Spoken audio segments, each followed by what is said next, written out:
짧게 또 오늘 이런 일을 하게 된 그런 배경 또 내용을 좀 여러분과 나누고 싶습니다.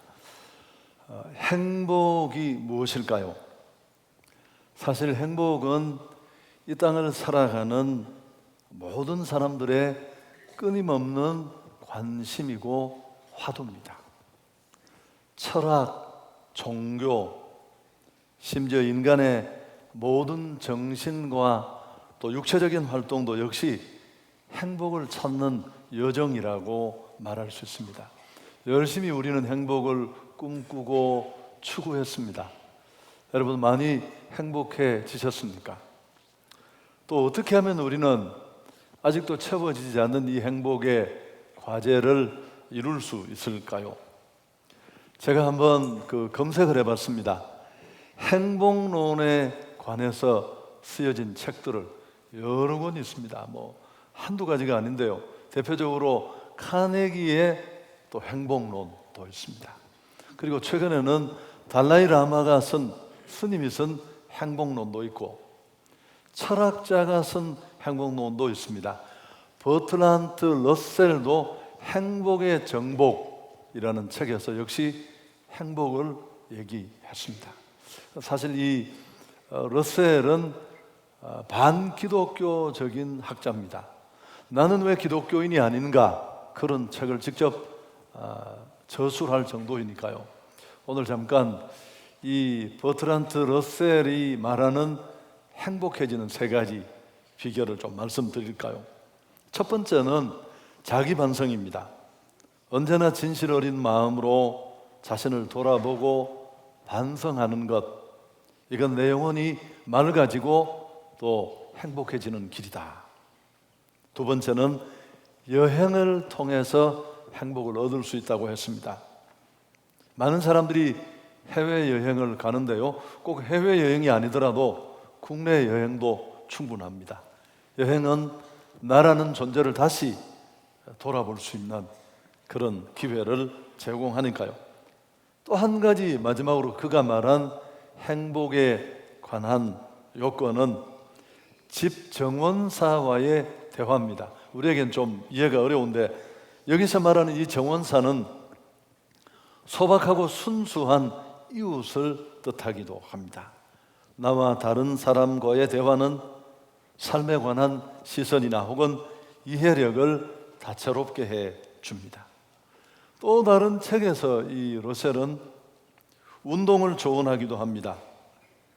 생각보다 인간은 동물적인 존재여서 행복은 더 많이 생리적인 것에 달렸다, 그렇게 주장을 하면서 잘 먹고 잘 쉬고 운동하고 그렇게 얘기를 했습니다.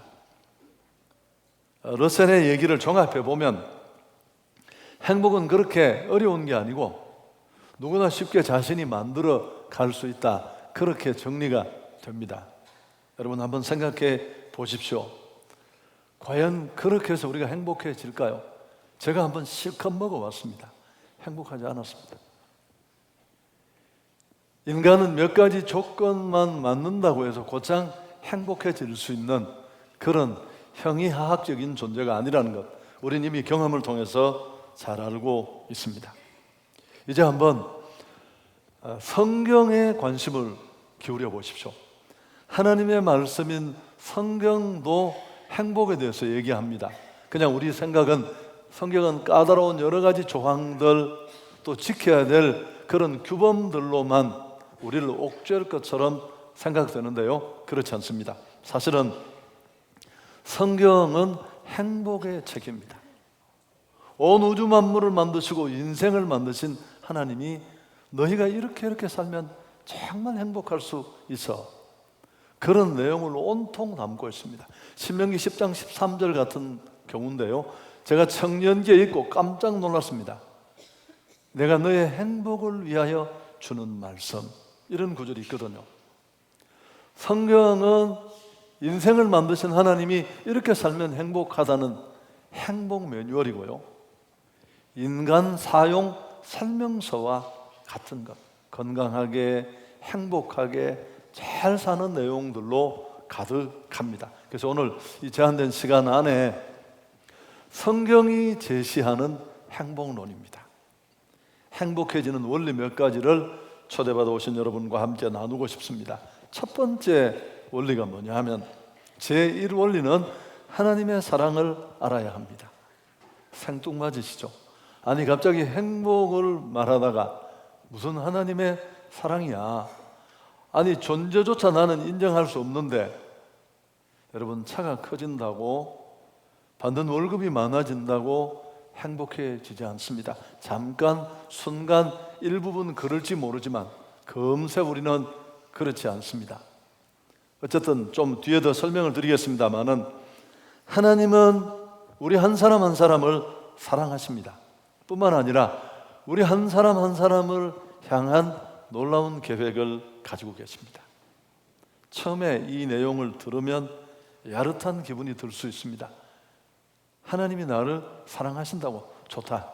어느 정도나 사랑 얘기를 하니까 그건 내가 접어두더라도 아니 나를 위해서 얼마나 많은 사람이 이 땅에 살고 있는데 나를 위해서 계획을 가지고 계신다고. 여러분 그렇게 반문할지도 모릅니다. 그렇지만 하나님은 우리를 정말 사랑하시고 우리를 향한 계획을 가지고 계십니다. 사실 이 하나님의 관심은 다른 말로 바꾸면 사랑이라고 할 수 있는데 성경은 우리를 향하신 하나님의 사랑을 이렇게 적고 있습니다. 로마서 5장 8절에 있는 말씀인데요, 우리가 아직 죄인 되었을 때 그리스도께서 우리를 위하여 죽으심으로 하나님께서 우리에 대한 자기의 사랑을 확증하셨다. 여러분 사랑의 속성 하나가 있는데 그 속성이 뭐냐 하면 전달이 용이하지 않다는 겁니다. 연인 간에도 그래요. 어젯밤에 카페에 모여서 머리를 맞대고 자기 사랑에 수백 번을 얘기했는데 아침에 또 전화가 왔어요. 자기 나 사랑해? 이 전달이 안 쉽습니다. 심지어 부모와 자식 간에도 다르지 않습니다. 어떤 상처 많은 사람은 자기가 숨을 거둘 때까지 자신을 향한 어머니 아버지의 사랑을 확신하지 못하는 사람도 있습니다. 사랑이 원래 그런 것입니다. 하물며 하나님의 사랑이 얼마나 우리에게 간격이 느껴질 수밖에 없을 텐데 여러분 우리를 향하신 하나님의 사랑은 막연하거나 피상적이거나 말만의 사랑이 아니라고 말합니다. 하나님이 우리를 사랑해서 자기 아들 예수님을 보내셔서 우리 사랑의 극단적인 표현으로 우리 대신 희생되게 하셨답니다. 뒤에 좀 설명하겠습니다만 여러분 이게 어느 순간에 하나님의 도움으로 이렇게 가슴에 절절히 와 닿으면 다 거꾸로져요. 천하의 내 힘으로 살고 나는 부모에게 작은 것 하나 물려받지 않고 내 힘으로 여기까지 왔다고 떠들던 그런 고집불통도 자아로만 똘똘 뭉쳐진 사람도 땅에 코를 박고 펑펑 울어요. 그건 좀 뒤에 더 말씀을 드리도록 하고요. 배은망덕한 자식들은 늘 부모에게 대들잖아요. 엄마 아빠가 사랑한 게 뭐 있느냐고. 사실 우리가 작은 사랑은 잘 깨닫는데 큰 사랑을 몰라요. 하나님의 사랑, 부모의 사랑, 온 땅에 가득한 공기의 고마움을 모르는 것처럼. 근데 그게 어느 날 이렇게 다가오는 순간이 있어요. 그때 통곡합니다. 그래서 오늘 제가 더 길게 말씀드릴 수는 없는데요, 여러분 이 세상에 정말 불행한 사람은 어떤 사람일까요? 바로 나는 사랑받고 있는 존재라는 확신이 없는 사람입니다. 이 세상의 부부간의 다툼, 직장의 동료끼리의 충돌 다 사랑 때문에 그래요. 더 사랑해달라는, 날 좀 아껴달라는 외침이고 토로라고 할 수 있습니다. 반면에 가장 행복한 사람은 사랑받고 있다는 확신이 있는 사람입니다. 부모의 사랑, 관계 속의 사랑도 그렇지만 이 하나님의 사랑이 정말 느껴지면요 문제가 다 해결돼요. 제가 만나본 수많은 사람들 중에 부모로부터 사랑을 받아서 채워야 될 이런 풀이 존재해요. 이게 안 채워지면 평생 힘들어요. 딸랑딸랑. 또 이런저런 이유로 상처받고 사랑 없어서 힘들어했던 사람들이 많아서 인생 그냥 거들났었는데 나중에 예수님을 만나고 하나님의 사랑을 알고 나서 인생이 완전히 달라진, 제가 오늘 시간이 없어서 실례를 다 들지 못합니다만 여러분 꼭 기대합니다. 오늘 다른 거 다 못 보고 못 알고 가더라도 여러분 이 하나님의 사랑을 아주 조금이라도 발견하고 돌아가시면 좋겠습니다. 자, 두 번째 행복해지는 성경이 말하는 원리는, 제2 원리는 자기 죄를 알아야 합니다. 여러분 하나님의 사랑이 그렇게 크고 우리를 향한 그 사랑이 막연한 사랑이 아니라 말만의 사랑이 아니라고 했습니다. 자기 아들을 희생할 만큼 그분의 사랑은 구체적이고 확실한 사랑인데, 그럼 우리는 왜 그 사랑을 모를까요? 그 이유가 바로 죄 때문입니다. 우리가 죄 때문에 하나님을 떠나서 하나님의 사랑도 모르고 그 계획도 모르는 채 인생이 내 것인 줄 알고 내 마음대로 사는 것입니다. 좀 설명을 해보겠습니다. 여러분 이 땅에 있는 사람들 중에 죄 없는 사람은 한 사람도 없습니다. 성경은 이렇게 말합니다. 로마서 3장 23절이라는 곳에서, 좀 지루하실 수 있으니까 제 혼자만 얘기하면 같이 한번 읽어볼까요? 모든 사람이 죄를 범하였음에 하나님의 영광에 이르지 못한다. 우리가 하나님께 나아가지 못하는 이유는 우리 죄 때문이라는 뜻입니다. 원래 우리는 하나님과 함께 살도록 되어 있었는데 죄가 하나님과 우리 사이를 갈라 놓았습니다. 그 이후에 보통 생육법으로 출생하는 어머니를 통해 태어나는 모든 사람은 날 때부터 죄를 가지고 태어나요. 그래서 어떤 분은 우리 몸을 죄의 작업장이라고 했습니다. 세상의 어떤 지식보다 소중한 지식은 내가 죄를 가지고 있다는 걸 아는 지식입니다. 이것도 제 얘기가 아니고 어거스틴의 얘기예요. 제가 이렇게 중층 아래층을 보니까 나 수긍할 수 없다, 그런 분이 한 120명 정도는 되는 것 같습니다. 제가 좀 설명을 해보겠습니다. 사람은 조금 급하면 엄마를 찾지만 정말 급하면 누굴 찾을까요? 하나님을 찾습니다. 예수 안 믿는데, 하나님 인정도 하지 않는데. 저는 대구 출신입니다. 대구에서 평생 살다가 10여 년 전에 서울로 왔습니다. 한성교회 사역을 위해서. 그래서 지금도 이렇게 촌발 날리고 사투리 투성인데, 1983년도 그 대구에 그 초원의 집이라는 디스코텍이 있었습니다. 그 당시는 디스코가 유행을 하던 시절입니다. 제가 청년일 때인데, 근데 이 디스코텍에 전기로 불이 일어났습니다. 그 좁은 공간에 미친 듯이 술 마시고 디스코를 추던 150명 정도의 사람들이 살려고 뒤에서 막 불이 붙어오니까 좁은 입구 하나밖에 없는 곳으로 일순간에 몰려서 무려 25명이 현장에서 불에 타 죽고 86명의 사상자가 났습니다. 다 10대, 20대의 젊은이들이었습니다. 제가 이 사건을 가까이 느끼게 된 건 저희 집 뒷칸에 새들어 사는 청년이 있었습니다. 맨날 춤추러 갈 때 아주 미남이었는데 저한테 옷 빌리러 오고 그랬어서 이 친구가 그 자리에서 화재로 죽었습니다. 사건이 터지고 난 다음 며칠 뒤에 이 친구가 남겨놓은 유품을 정리하러 와서 잠깐 저하고 마루에 앉아서 얘기를 했습니다. 그때 상황, 이 친구도 그 현장에 있다가 도저히 빠져나올 수 없는 그 죽음의 상황에 온 옷을 다 벗어버리고 그 좁은 틈새로 빠져나오다가 팔이 빠져서 기부스를 한 채 왔었어요. 여러분 그 아비규환의 상황을 얘기해 주는데요, 막 뒤에서 불이 타서 사람이 죽어가는데 연기 속에 처음에는 엄마를 찾다가 다 하나같이 하나님을 부르면서 잘못했다고 용서해달라고. 로이드 존스라는 원래 의사였다가 설교자가 된 100년에 한 번 나올까 말까한 설교자가 있습니다. 로마서 강해로 유명한 그분은 성경에 나타난 아버지 찾아 회개하고 돌아온 탕자의 비유를 염두에 두고 이렇게 말하기도 했습니다. 조금 배고프면 돼지우리를 찾지만 아주 배가 고프면 아버지를 찾는다. 여러분, 행복해지려면 내 안에 진정한 하나님의 사랑과 행복으로 나가는 길을 막는 죄가 걸림돌이 되고 있다는 사실을 알아야 합니다. 그다음 세 번째, 제3의 원리가 있습니다. 하나님의 사랑을 알아야 되고 그 사랑을 막고 있는 죄를 알아야 되고, 세 번째는 예수님의 대속을 알아야 합니다.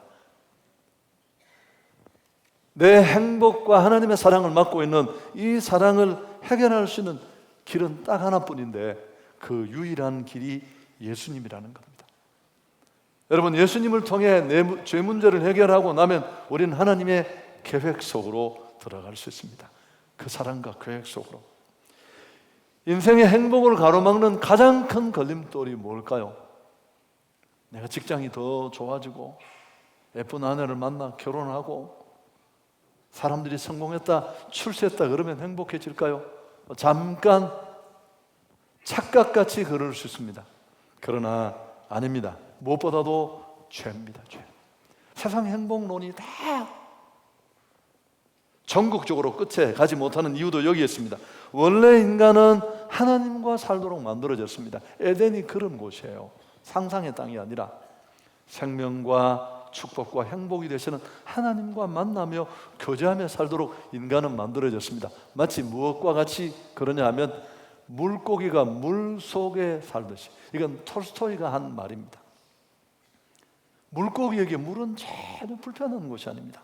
저항도 아니고 부담도 아니고 멍해도 아니고 너무너무 행복한 최상의 곳입니다. 그런데 그 물고기가 여기 어항 하나가 있는데 어느 날 튀어나왔습니다.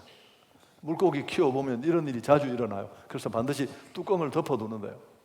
이 지금 마루 바닥 위로 물고기 한 마리가 떨어졌습니다. 당장은 숨이 떨어지지 않았지만 아가미를 벌렁거리면서 한두 시간 그러다가 죽음을 맞을 것입니다.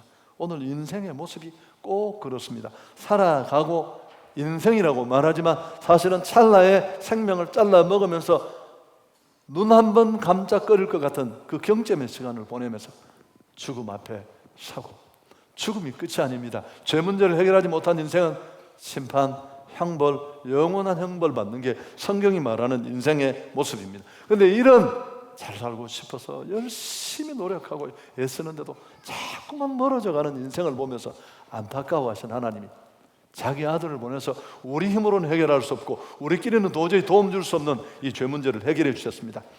성경 전체의 딱 한 구절, 중심 구절이 이 구절입니다.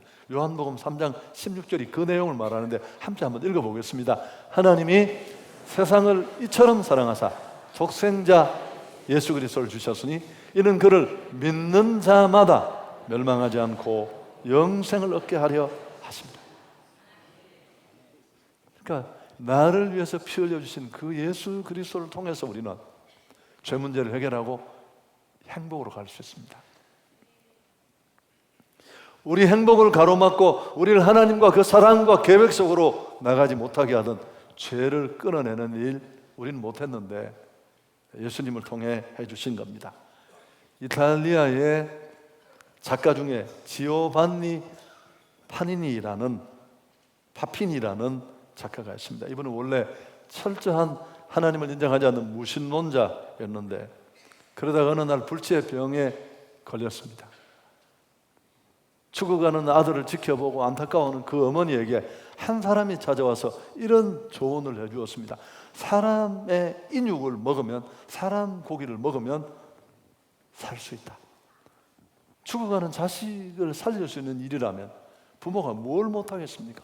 어머니는 자기 허벅지 살을 떼어서 아들에게 해먹였습니다. 그래서 그런지 파네니는 병세가 자꾸만 호전되어 갔습니다. 그러던 어느 날 아들이 지난번에 먹었던 그 고기를 한 번 더 먹고 싶다고 했습니다. 이거 실화예요. 어머니는 다시 자기 살을 자르다가 동맥을 잘랐어요. 피를 흥건히 솟고 쓰러졌습니다. 의식을 잃고. 나중에 이 사실을 알게 된 이 파니니가 어머니를 막 흔들면서 내가 지난번에 먹은 그 살도 어머니 살이었군요. 아들이 흔드는 그 외침에 겨우 눈을 뜬 어머니는 간신히 정신을 차리고 아들에게 이렇게 당부했다고 합니다. 나는 죄 많은 몸으로 너를 구했지만 예수님은 죄가 하나도 없으신데 십자가에서 살찢고 피 흘려 너를 구원해 주셨다. 나 꼭 예수 믿어라. 그리고 돌아가셨어요. 바니니는 예수를 믿고 그리스도의 이야기, 떡과 포도주 같은 이런 저작들을 남기면서 그의 남은 생애를 그렇게 만난 예수님을 자랑하고 전하는 데 사용했습니다. 자, 여러분, 정리를 해보면 우린 지금 엉뚱한 것에서 길을 찾고 있었던 거죠. 차만 좀 좋아지면, 집만 조금 커지면, 내 지위가 좀 높아져서 사람들이 출세하려면 저 정도는 돼야 돼, 그런 줄 알고 달렸는데, 여러분, 소득이 높은 나라가 자살률이 더 높잖아요. 그게 답이 아니라니까요. 없을 때 찾는 오답은 될 수 있지만 있을 때 정답이 될 수는 없어요. 역사가 이미 증명하는 겁니다. 그래서 우리가 정말 행복하려면 하나님의 사랑, 그 계획 안으로 들어가야 되는데, 그걸 막고 있는 게 다른 무엇이나 부족이나 결핍이 아니라 죄라는 걸 알게 됐고, 내가 죄인이라는 것도 알게 되었습니다. 그리고 우리는 해결할 수 없지만 이 문제를 하나님이 자기 아들을 대신 죽여서 대속함으로 해결해 주셨다는 것까지 우리가 정리가 됐습니다. 여러분, 이것 알아도 아무 소용이 없습니다. 부뚜막의 소금입니다. 국맛이 싱거운데 소금을 만가마니를 쌓아둬도 그 아무 변화와는 연결이 되지 않습니다. 네 번째 원리, 마지막 원리는 그 예수님을 나의 주로 모셔야 합니다. 내 인생의 주인으로 하나님을 받아들여야 합니다. 다른 말로 바꾸면 예수님의 이 십자가의 죽음을 나의 죽음, 나를 위한 죽음으로 accept하는 겁니다. 받아들이는 겁니다. 여러분, 설명하고 설교하는 제 한계는 항상 여기까지입니다. 2000년의 시공이 존재하는데 그 시공을 초월해서 우리 안에 이 확신을 주는 분은 성령 하나님이 하시는 겁니다. 근데 저는 절대 걱정하지 않아요. 마음에 좁았으면 있지만 저희 교회 안에는 이렇게 예수를 믿고 인생이 달라진 사람이 수백 명입니다. 그들이 만들어내는 변화로 교회가 여기까지 올 수 있었어요. 다 바보들이야 돼요. 대학 나오고 의사고 박사고 다 자기 믿고 살던 사람들이에요. 여러분, 꼭 오늘 내가 내 인생의 주인이라고 생각하면서 살았던 그런 삶에서 예수님을 내 인생의 주인으로, 왕으로 모실 수 있는 여러분이 되기를 축복합니다. 여러분, 그렇게 내 인생의 주인이 바뀌면 놀라운 일들이 일어납니다. 첫 번째 변화는 신분의 변화예요. 요한복음 1장 12절에 있는 말씀인데, 영접하는 자, 곧 그 이름을 믿는 자들에게는 하나님의 자녀가 되는 권세를 주셨다. 우리가 하나님의 자녀가 됩니다. 여러분, 살고 죽고 인생에 잘 살고 못 살고 화복을 한 손에 쥐고 계신 하나님이 나의 아버지가 되는 겁니다. 세상 살다가 힘들고 고달플 때 부를 수 있는 아버지가 있다는 게 얼마나 멋진 일인지. 그분이 나의 아버지가 되시고 내가 이 사실을 영접하고 억셉트하면, 이 말은 하나님이 나를 책임져 주시고 보호해 주시고 한 걸음 더 나가서 천국까지 유업으로 얻는다는 뜻입니다. 걱정과 고민, 염려 마찬가지입니다. 제게 딸이 둘이 있습니다. 꽤 나이가 많아요. 시집 가야 될 때를 벌써 넘겼습니다. 참고로 이름을 말씀드린다면 도레미 도미솔 양입니다. 근데 지난 8월에 기가 막힐 일이 일어났는데 얘들 둘이가 갑자기 가라는 시집은 안 가고 잘 다니던 직장을 둘이 한꺼번에 동반해서 사직을 하고 유럽에 한 달 여행을 떠났습니다. 여러분, 제 세대에서는 이건 이해할 수 없는 일입니다. 그래서 내가 이걸 붙어서 쪼절쪼절 얘기도 할 수 없고 자기 엄마한테만 내가 불만을 어렴풋이 얘기를 하고, 내 상식으로는 이게 이해가 도저히 되지 않아. 그래서 내가 억장이 무너져서 어떤 분을 만나서 얘기를 하는 중에 이 얘기를 했습니다.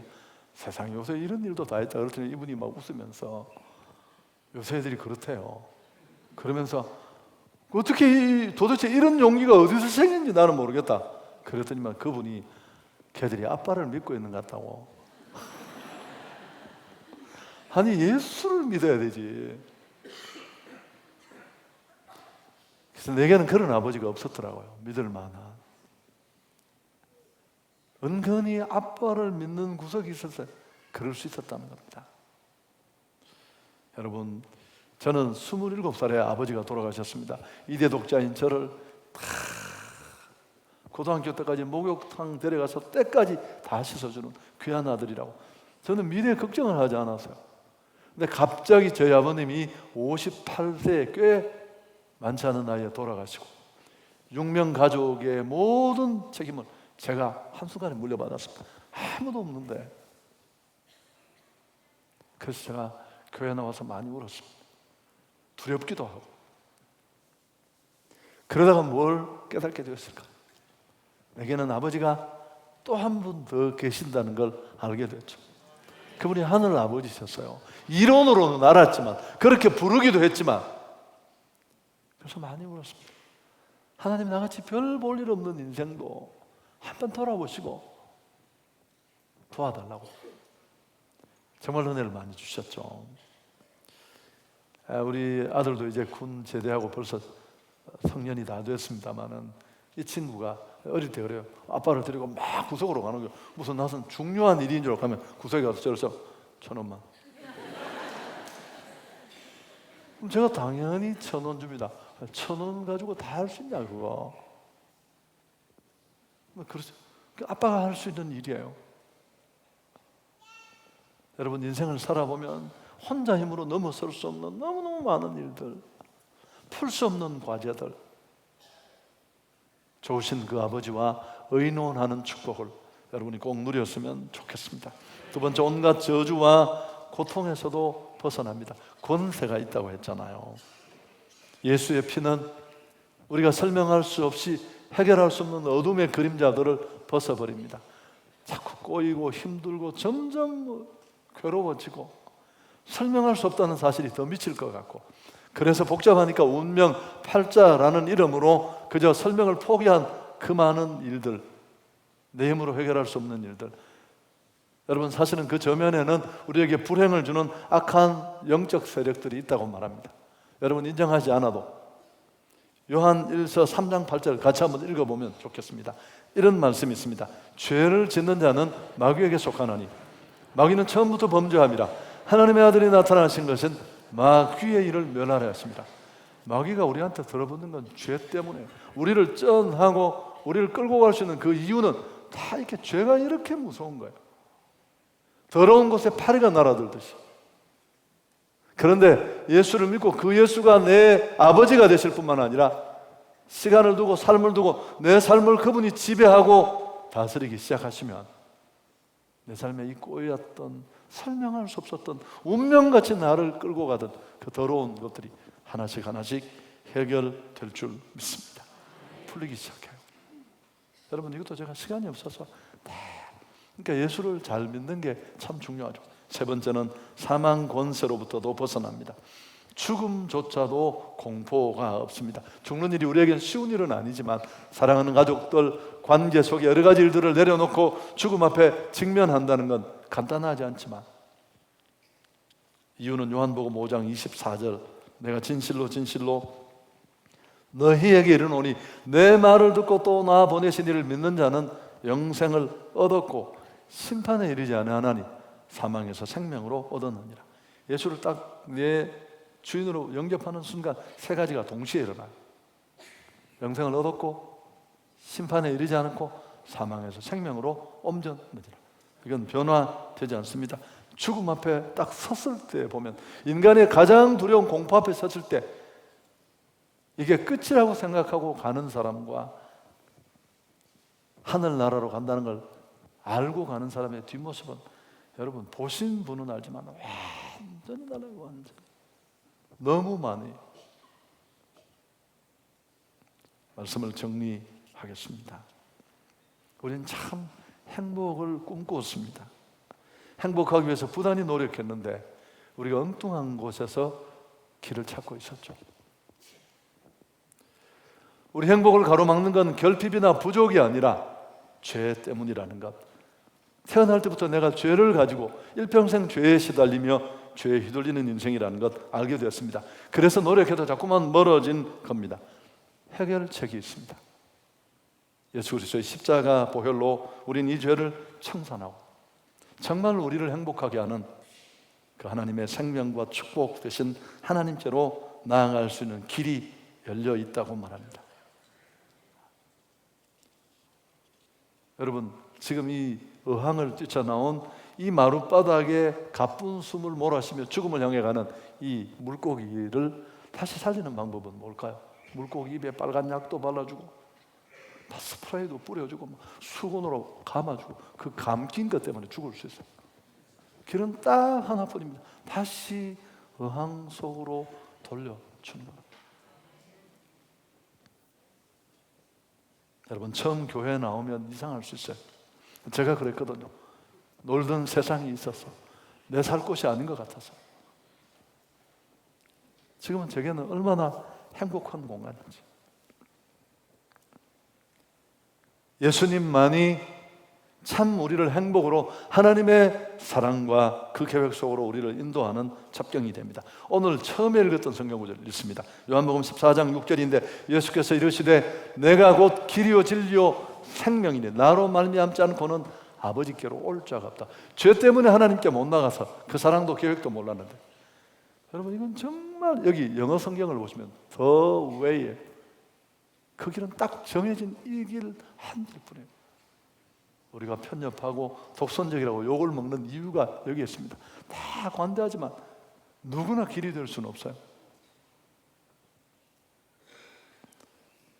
말씀을 정리하고 마치려고 합니다. 사람은 인생의 중요한 선택이 몇 가지 있습니다. 무엇을 하며 살 것인가? 직업 선택 참 중요하잖아요. 단순히 생계만 아니라, 저는 청년 때 이렇게 기도했습니다. 그냥 재미로, 하나님, 저는 넥타이 메고 일하고 싶습니다. 그냥 그렇게 기도했어요. 제가 아주 징글징글하게 아침부터 온 낮을, 하나님 참 놀라우시네요. 두 번째, 누구를 만나 살 것인가? 시집장가 잘못 가면 어려워집니다. 시차간에 잘 만나야 돼요. 우리 어머님 늘 그러셨습니다. 처녀복은 계복이다. 그건 아무 복도 아닌 복이다. 여자는 자고로 시집을 잘 가야 된다. 여러분, 여성들만 그렇습니까? 남성도 마찬가지예요. 더 중요한 한 가지 중요한 선택이 있습니다. 누구를 의지할 것인가?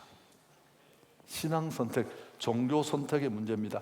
심리적인 위안 정도가 아니라 10년, 20년 지금의 생만 결정지는 게 아니라 지금 생, 이후의 생까지도, 영원까지도 거기에 온통 달려 있습니다. 여러분, 꼭 예수님 만날 수 있기를 축복합니다. 그리고 그 예수님을 모십시오. 인생 최고의 축복은 예수를 만나는 거고요. 저는 정말 후회 없습니다. 오늘 여러분을 힘들게 초대하신 분들이 여러분에게 정말 드리고 싶었던 선물은 입구에서 받으신 그 작은 선물이 아니라 그건 우리 교회가 여러분의 성의에 작게 보답하는 것일 뿐이고, 기도하면서 우리가 정말 여러분이 드리고 싶었던 선물은 바로 이 예수님입니다. 왜요? 우리가 너무 그 예수 때문에 행복했으니까. 지금도 행복하니까 간증하신 분도 있었습니다만, 제가 어떻게 마감할까 참 고민을 많이 했는데 그냥 제 얘기를 하며 마치겠습니다. 저는 사실 청년기까지 진짜 예수를 안 믿었습니다. 교회도 다니고 뭐 그랬지만 농땡이 치고 세상에 하는 일들 다 하고 그렇게 살았습니다. 제가 이런 이야기하면 참 별로 은혜롭지는 않은데, 제 인생이 다 무너져서 어느 날 또 술을 실컷 먹고 잠들어 있다가 갑자기 잠이 깼어요. 하나님이 저를 찾아오셨어요. 넌 네 힘으로 지금까지 살아왔는데 내가 너와 함께 하면 안 되겠느냐고. 그래서 뭐 저는 잘 못 알아들었는데 자다가 갑자기 벌떡 일어나서 선반에 올려두었던 성경책을 옆구리에 끼고 제 모교회까지 걸어서 25분, 30분 걸리는 거리예요. 그 푸른 대낮에 이유 없는 눈물을 땅에 툭툭툭 흘리면서 거기까지 걸어왔어. 다시 돌아오고. 그때부터 제 진짜 신앙생활이 시작됐습니다. 그분이 내 삶의 문을 놓고 했을 때 여러분 저는 참 후회가 없었어요. 왜냐하면 내가 노력했는데 행복하지도 않았고 결과도 좋지 않았고 후회뿐이고, 그래서 기꺼이 내 인생의 키를 그분에게 물려드렸어요. 제가 부족한 부분도 있지만 그 이후에 하나님이 핸들하시는 내 인생은 제 상상을 뛰어넘는 삶이었습니다. 제가 맨날 자랑처럼 이제 목회자가 되고서 10년 정도 제가 목회를 하고 50대 초반에 여기로 왔어요. 여러분 그 10년은 제가 살 수 있는 삶이 아니었어요. 사람들이 그렇게 말합니다. 한번 물어보십시오. 대구 경북 쪽에 교계를 대표하는 사람이 평생 하려고 했던 일을, 그래도 못했던 일을 당신이 10년 만에 다 했다, 그렇게 말하는 사람도 있었습니다. 꼭 맞는 표현은 아니지만. 그러다 갑자기 50대 초반에 서울로 왔어요. 무슨 일이야? 저희 교회가 어려웠었거든요. 제 아내조차 펄쩍펄쩍 뛰면서 반대하는데 또 하나님이 그 계획 속에 내가 이끌려 저기 온 거예요. 죽을 줄 알고 왔는데 죽기는커녕 또 하나님이 또 내가 모르는 새로운 세계로 인도하셨어요. 제 남은 생이 너무너무 기대되는 거였죠.